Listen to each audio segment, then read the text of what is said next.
പാപപരിഹാരം നൽകുന്നവനും വെടിപ്പാക്കുന്നവനും ഞങ്ങളുടെ അകൃത്യങ്ങളെ ക്ഷമിക്കുകയും തുടച്ചു നീക്കുകയും അവയെ ഓർക്കാതിരിക്കുകയും ചെയ്യുന്നവനുമായ ദൈവമായ കർത്താവേ, സ്നേഹപൂർവമായ നിന്റെ കാരുണ്യത്താൽ അസംഖ്യങ്ങളായ എന്റെ മഹാപാപങ്ങളെയും വിശ്വാസികളായ നിന്റെ സകല ജനങ്ങളുടെ പാപങ്ങളെയും മായ്ച്ചു കളയണമേ. ഉത്തമനേ, ദയ തോന്നി ഞങ്ങളോട് കരുണ ചെയ്യണമേ. ദൈവമായ കർത്താവേ, നിന്റെ കരുണയാൽ ഞങ്ങളെ ഓർക്കണമേ.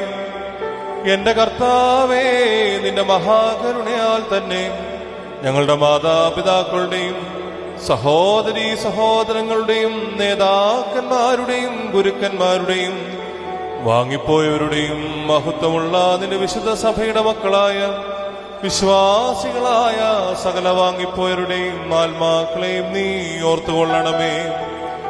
ദൈവമായ കർത്താവേ, അവരുടെ ആത്മാക്കൾക്കും ദേഹികൾക്കും ശരീരങ്ങൾക്കും ആശ്വാസം നൽകണമേ. അവരുടെ അസ്ഥികളിൽ കരുണയും കൃപയുമാകുന്ന പനിമഞ്ഞിനെ തളിക്കണമേ.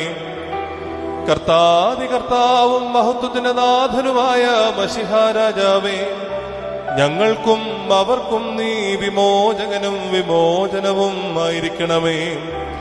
കർത്താവേ, ഞങ്ങൾക്കുത്തരമരുളണമേ. ഞങ്ങളുടെ തുണയ്ക്കായി എഴുന്നള്ളണമേ. ഞങ്ങളെ സഹായിപ്പാൻ വന്നു ചേരണമേ. ഞങ്ങളെ രക്ഷിക്കണമേ. ഞങ്ങളുടെ പ്രാർത്ഥനകളും അപേക്ഷകളും കൈക്കൊള്ളണമേ. ദൈവമേ, സകല കഠിന ശിക്ഷകളും ദയാപൂർവം ഞങ്ങളിൽ നിന്ന് നീക്കി മായ്ച്ചു കളയണമേ. കർത്താവേ, കോപമണികളെ ഞങ്ങളിൽ നിന്ന് കരുണാപൂർവം തടുത്തു മാറ്റിക്കളയണമേ. സമാധാനപരന്മാരായ ആളുകൾക്കുള്ള ഉത്തമമായ അവസാനത്തിന് ഞങ്ങളെല്ലാവരെയും അർഹരാക്കണമേ. നിനക്കിഷ്ടമുള്ളതും അനുയോജ്യവും നിന്റെ ദൈവത്വത്തിന് പ്രീതികരവുമായ ക്രിസ്തീയ അന്ത്യം ഞങ്ങൾക്ക് നൽകണമേ. നല്ല അവസാനത്തിന് ഞങ്ങളെല്ലാവരെയും അർഹരാക്കി തീർക്കണമേ. ഞങ്ങൾ നിനക്ക് സ്തുതിയും സ്തോത്രവും സമർപ്പിക്കുന്നു. ആയതിപ്പോഴും എല്ലായ്പ്പോഴും എന്നേക്കും തന്നെ.